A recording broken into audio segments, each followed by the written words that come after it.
Kali ini gue bukan bahas bagaimana caranya kaya secara cepat, tapi bagaimana kita bisa membangun kekayaannya. Ini prinsip-prinsip yang kalian bisa tanamkan, bahkan kalian bisa tanamkan ke anak-anak kalian. Supaya kalian bisa membangun kekayaan yang gue sebut di sini bisa lintas generasi. Karena kalau lu bisa tanamin 5 prinsip ini di hati lu nggak akan bikin kekayaan yang sebentar. Lu akan membangun kekayaan yang seumur hidup. Ini ibaratnya fondasi. Banyak manusia yang bisa jadi kaya, ya. Banyak yang bisa membuat kekayaan, tapi nggak banyak yang bisa mempertahankan kekayaan. Sekedar kerja sangat keras, kerja pintar, kerja cerdas itu bisa menjadi kaya. Bahkan hoki pun ada yang menjadi kaya. Tapi untuk mempertahankan kekayaan, itu membutuhkan skill. Dibutuhkan kebijaksanaan dan pola pikir ya, untuk lu bisa mengelola uang lintas generasi. Dan gua ngajarin kalian di sini itu bukan sebagai guru ya, gua nggak mau menggurui kalian, tapi gua ngajarin kalian di sini sebagai anak muda yang dulu pernah terjebak ya dalam ilusi pengen kaya secara cepat. Pengen kaya cepat itu kan tabrak semuanya, langsung kayak roket aja sampai ke atas. Gue juga dulu pernah kehilangan arah dan di sini gua akan kasih tahu prinsip yang gue pelajari selama gue hidup. Prinsip pertama, kaya itu dimulai dari cara pandang. Kaya itu bukan sekedar hanya angka, tapi kekayaan itu justru pola pikir, apa yang ada di otak kalian. Gue percaya kekayaan yang sesungguhnya itu dimiliki ketika kalian memiliki hati yang damai, ya, dan rasa setiap hari ya kalian bisa bersyukur. Gue pinjam kata-kata ini dari mentor yang gue nggak pernah ketemu, yaitu Charlie Munger. Beliau berkata seperti ini, dunia itu tidak digerakkan oleh keserakahan, ya, tapi dunia itu digerakkan oleh iri hati. Jadi motivasi manusia untuk melakukan sesuatu itu bukan hanya serakah, tapi yang paling kuat dan paling banyak adalah iri hati. Ini gue akan cerita sedikit. Di saat gue waktu itu awal-awal berjualan, kalian semua udah tahu ceritanya. Gue berjualan online, berbagai macam barang gue cari dari Cina untuk gue jualkan di sini. Ketika gue masih memiliki puluhan juta, ya ratusan juta yang kecil nominalnya sekarang. Waktu itu gue merasa di atas langit. Ya, nggak ada yang pernah bisa ngomongin gue, nggak ada yang pernah bisa bilangin gue. Gue itu paling nggak kenal yang namanya bersyukur. Ya, gue selalu iri ketika gue lihat orang yang lebih hebat dibanding gue, orang yang memiliki uang lebih banyak dari gue. Gue nggak bisa menunda yang namanya keinginan. Ketika gue mau apa harus dibeli. Ya, gue nggak bisa menunda yang namanya kesenangan. Baru naik dan merasa di atas langit. Baru puluhan juta pertama dan ratusan juta kecil pertama. Waktu itu nafsu gue untuk pamer juga itu nggak bisa dikendalikan. Ya, ketika gue punya puluhan juta, gue nabung 3 bulan beli Rolex. Punya ratusan juta, nabung 3 bulan lagi langsung beli lagi ya Audi yang baru. Waktu pertama kali hasil jualan, ya punya agensi, lalu gua berinvestasi di pasar modal. Itu anak 17, 18 tahun itu waktu itu penuh dengan pride dan penuh dengan ego. Gua umur 17 tahun sudah buka-buka botol di klub malam. Gua selalu iri ya dengan orang-orang hebat yang gua bahkan nggak tahu background ceritanya apa. Kalau gua lihat orang lebih hebat dibanding gua langsung hati gua penuh iri dan gua bilang, "Ah ini mah cuci duit. Ah ini mah begini, ini mah uangnya haram, wah ini ya ini." Gua sombong sekali dan arogan sekali ketika gua tidak tahu apa-apa. Kalian harus camkan ini di hati kalian, ya. Hati yang tenang itu jauh lebih penting dibanding rekening yang gendut. Kekayaan sejati itu sebelum kita ngomongin harta itu dimulai dari hati dan juga pikiran. Lu harus bisa buang yang namanya iri hati, lu bisa buang yang namanya pride, namanya ego. Kesombongan tuh harus dibuang dari hati. Dibanding lu punya pemikiran aku selalu kurang. Gimana kalau lu ubah itu menjadi aku itu cukup hari ini, tapi aku akan melakukan yang terbaik. Cukup itu bukan berarti kita stop berkembang sebagai seorang manusia. Tapi justru dengan mindset cukup ini, ya, kalian semua akan lebih gampang untuk menyaring informasi. Ketika lu turunin ego lu, ketika lu turunin kesombongan lu akan gampang menerima informasi. Orang yang sombong ketika nonton video ini muncul di TikTok kalian, kalian akan pikir, "Oh dia kaya muda, dia bapaknya kaya, dia cuci duit." Dengan kesombongan itu menutup apa yang kalian bisa pelajari dari orang yang kalian lihat di sini. Kalau kalian sudah blokir pola pikir kalian, itu kalian nggak akan pernah jalan kemana-mana. Kalian akan diam di tempat dan stay di tempat. Ketika ada sesuatu yang kalian tidak mengerti, kalian terlalu cepat beropini dengan pikiran yang sangat sempit. Makanya gue bilang, kaya yang sejati itu dimulai dari hati yang tenang, ya, hati yang bijaksana dan hati yang penuh syukur. Prinsip kedua, ya, hidup di bawah kemampuanmu. Yang membuatmu kaya itu bukan cuma sekedar pendapatan, ya, tapi gaya hidup. Ini kesalahan fatal yang gue lakukan. Investasi baru sekian miliar, ya, income ratusan juta, gaya hidup udah selangit. Kalau gue tahan sedikit aja waktu itu, ya. Memang pas awal-awal masih jutaan itu gua tahan terus ya, jutaan masih tahan ya, puluhan juta masih tahan-tahan dikit. Ketika ratusan juta sampai miliar uang gua, itu gatal pertama tuh dimulai di situ. Kalau gua bisa tahan waktu itu, gua investasikan, gua compounding, mungkin uang gua 2 kali lipat dari sekarang. Waktu punya duit sedikit sudah beli beberapa jam tangan Rolex yang murah-murah itu untuk pamer ya, ke teman, ke orang lain, untuk dirasa keren, untuk diakui oleh teman-teman sekitar. Setiap pendapatan naiknya drastis, waktu naiknya kecil enggak, ya. Ketika pendapatan naiknya drastis, nah gaya hidupnya mulai naik drastis juga waktu itu. Di tahap itu adalah gue adalah anak muda yang nggak ngerti untuk membedakan antara mana namanya kebutuhan ya, dan mana yang namanya keinginan. Ini sulit untuk waktu itu gue bedakan. Gue rasa keinginan ini kebutuhan nih, kebutuhan untuk gue pamer, kebutuhan untuk gue cari validasi, kebutuhan untuk gue tunjukin ke semua orang bahwa gue orang paling hebat. Ini harus dibiasakan ya, kemampuan untuk hidup sederhana walaupun sudah mampu hidup yang mewah. Orang kaya yang sejati ya, gue pelajari, orang kaya sejati itu menggunakan uangnya bukan untuk pamer, tapi menggunakan uangnya untuk bisa jadi pelayan untuk lebih banyak manusia yang lain. Untuk bisa serve, untuk bisa melayani orang lain. Untuk bisa membuat dunia ini jadi sedikit lebih baik. Bukan hanya untuk dirinya. Karena kalau untuk dirinya itu nggak ada habisnya. Hedonisme itu tidak ada habisnya. Treadmill itu adalah lingkaran kayak nggak pernah bisa berhenti. Ya, lo awalnya mau mobil harga 100 juta, lo mau mobil 1 miliar, nggak cukup 1 miliar, lo beli yang 5 miliar, nggak cukup lo beli 8,5 miliar, lo beli yang 10 miliar, lo beli yang 15 miliar, dan akhirnya lo beli 30 miliar. Itu nggak ada habisnya.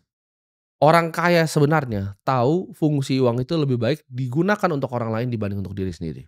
Ingat, iri hati dan impulsif itu adalah musuh dari orang kaya. Ya, ketika sudah punya uang sedikit, akhirnya impulsif. Dan ingat ya di sini ya, hidup yang hemat itu bukan berarti lu adalah orang yang pelit, tapi justru lu adalah orang yang bijak. Jangan hanya beli barang itu untuk pamer, ya, tapi beli barang itu untuk fungsinya.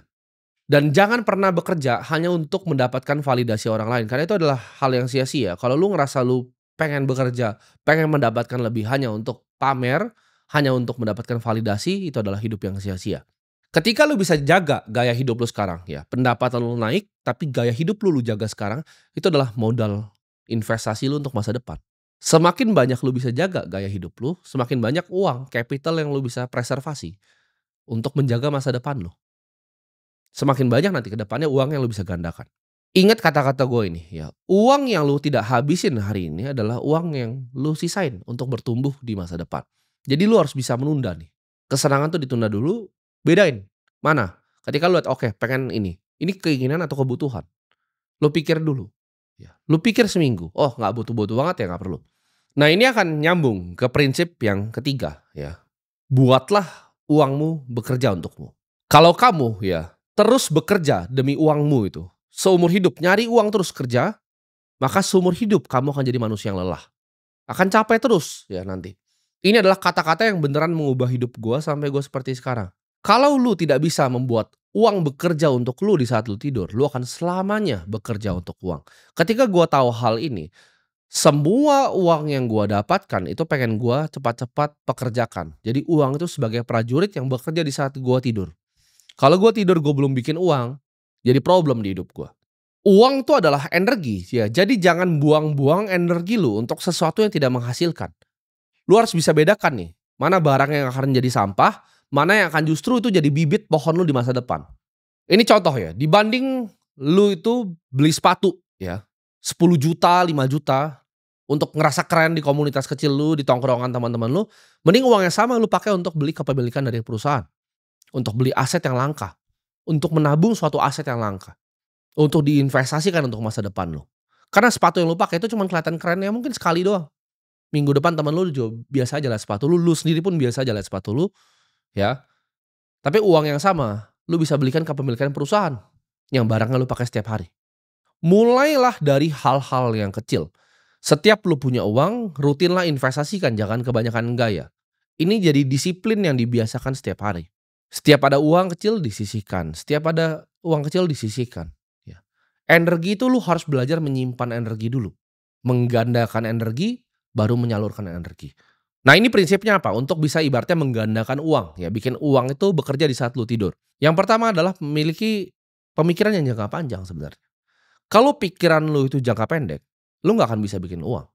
Ketika lu mikir, "Oh ada hot IPO ini, ada hot IPO itu." Lu dapat berapa sih emang persenannya? Ketika book building lu masukin itu ke sekuritas lu dapat berapa? Kecil sekali kan, itu nggak mengubah hidup lu, ya.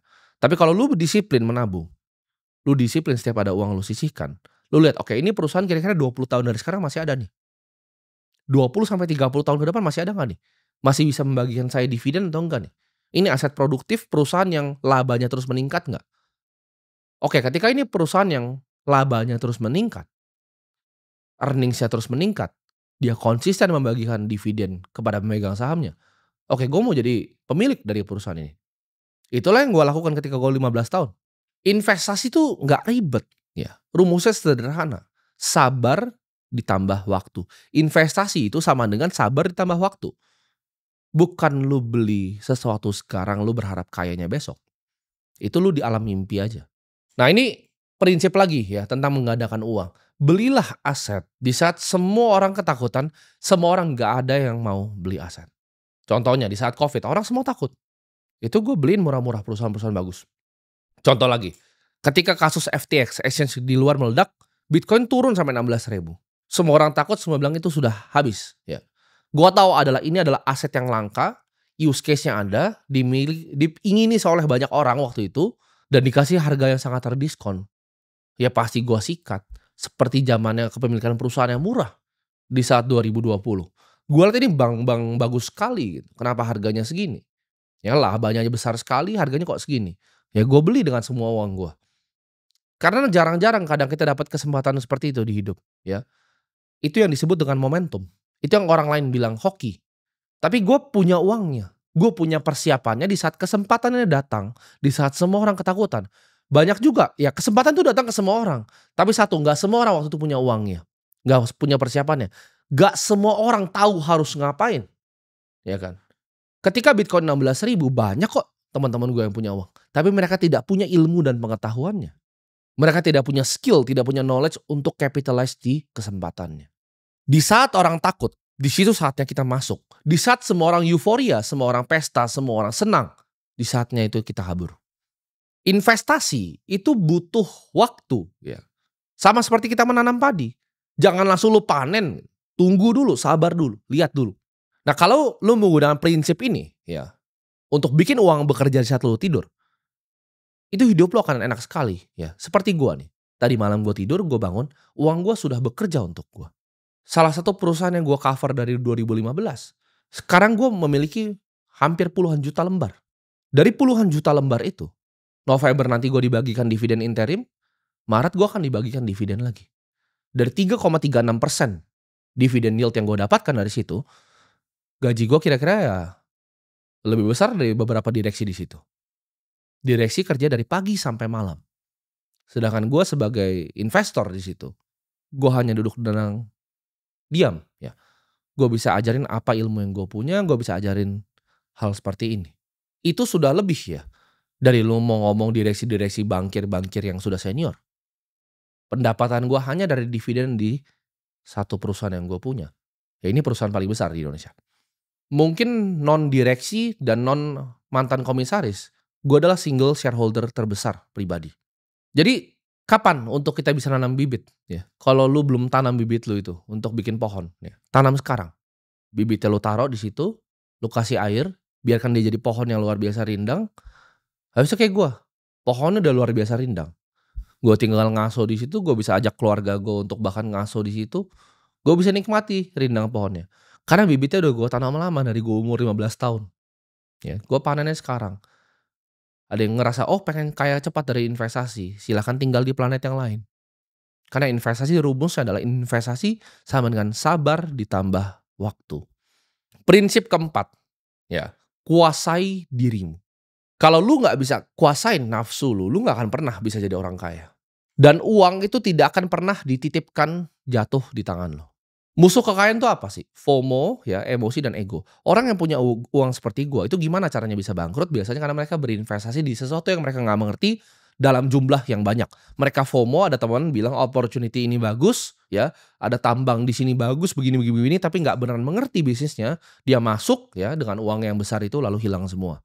Ketika gue dulu sebelum Seperti sekarang, ya, ketika gue masih jadi orang yang bodoh, ketika dibisikin, "Oh ini ada IPO yang hot ini."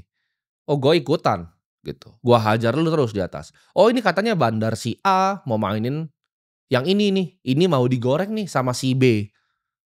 Gue kenal personal bandar-bandarnya. Kadang gue dengerin juga, terus habis itu ketika gue beli mereka yang banting gue. Ketika gue FOMO beli sesuatu, di situ saatnya selalu gue rugi.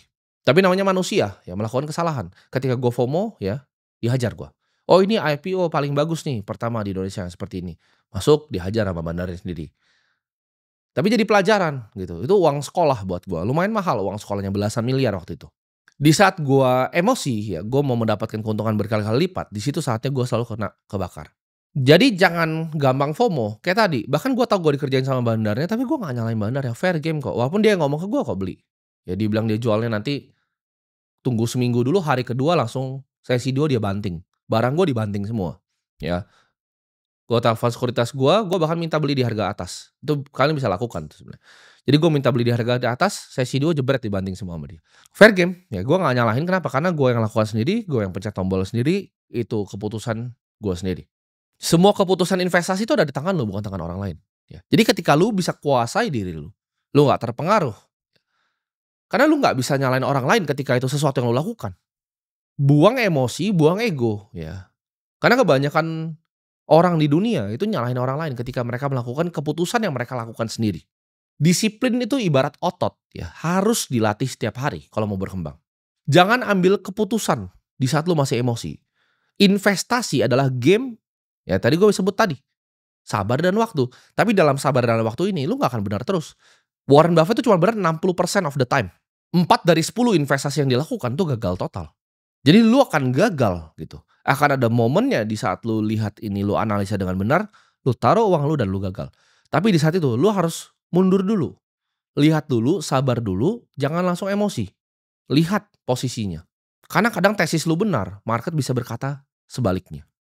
Pasti ada waktu untuk menang dan ada waktu untuk kalah. Ketika waktu lu itu giliran lu untuk kalah, jangan emosi lu mau balikin lagi. Di saat lu balikin lagi, lu kalah lagi, lu emosi lebih jelek lagi, lu kalah lagi, akhirnya uang lu hilang semua. Latih diri untuk sabar dan nikmatin prosesnya, jangan mau hasil yang cepat. Ingat ya, kuasai diri. Sederhana itu bukan berarti lu miskin. Ada orang ya yang kelihatannya punya segalanya tapi sebenarnya nggak punya uang. Ada juga orang yang kelihatannya sederhana, biasa-biasa aja, tapi punya harta kekayaan yang sangat luar biasa. Orang sukses adalah orang yang mampu berkata tidak. Nah, mampu berkata tidak itu adalah format dari disiplin. Ketika lu udah bisa kuasai diri lu bisa kuasai otot di diri lu yang namanya disiplin. Oke, ditawarin investasi A. Apakah saya mengerti A? Tidak, ya saya tidak investasi. Gue berkali-kali tolak investasi, ya. Ditawarin, "Tim ini ada tambang nikel di sini." Oh, gue nggak peduli. Gue nggak ngerti bisnisnya, gue nggak mau ngerti itu nikel tipe 1 atau tipe 2, ya. Gue nggak mau nanti dikerjain karena gue nggak ngerti cara kerjanya smelter untuk jadi nikel nikel tipe 1. Gitu. Kalau tipe 2 nanti jadinya sendok, gue nggak mau punya tambang nikel yang jadinya sendok sama gunting. Ditawari investasi di batu bara, oh gue tidak mengerti industrinya coal. Gue nggak mengerti dan gue nggak mau sok ngerti. Gue paham circle of competence gue. Gue paham tempat yang gue jago itu di mana. Nah itu butuh yang namanya kebijaksanaan untuk lu bisa tahu tuh antara apa yang lu bisa kerjain dan apa yang lu nggak bisa kerjain. Ketika lu udah bisa kuasai diri lu lihat apa mana nih yang bisa dikerjain, mana yang tidak bisa dikerjain. Disiplin lu hari ini akan menentukan kekayaan lu di masa depan. Nah ini prinsip kelima yang gue pegang, ya. Kekayaan itu harus jadi berkat. Kalau kekayaan lu tuh tidak membawa kebaikan, itu akan jadi beban yang luar biasa untuk diri lu sendiri. Dan ini gue udah alamin di level gue. Kalian akan paham ketika lu sudah punya kekayaan yang sebenarnya, bahwa uang itu hanyalah alat bukan tujuan akhir. Kekayaan itu bukan hak lu ya, tapi hanya dititip ke lu. Itu bisa kapan pun diambil dari lu. Kalau lu tidak mengelola dengan bijak, ya itu bisa diambil kapan pun. Keluarga yang sebesar Vanderbilt itu bisa diambil dalam sekejap. Sejak gue nganter minyak rambut ke JNE, ya, gue setiap kali dapat kembalian dari situ, walaupun itu buat gue makan, gue liat tukang sampah di pinggir kadang gue kasih ke dia. Ini adalah kebiasaan yang sudah gue tanam dari sejak kecil. Selalu menyisihkan pendapatan untuk dibagikan ke orang lain. Kalau kamu adalah seorang pengusaha, ya jadikan bisnismu itu sumber untuk bisa bantu banyak orang, bisa mempekerjakan banyak orang, bukan hanya sarana untuk lu sendiri nyari untung. Gunakan uang yang lu punya itu untuk membangun, bukan hanya untuk menghancurkan. Uang yang bermanfaat itu akan selalu dikenang lebih lama dibanding harta yang ditumpuk.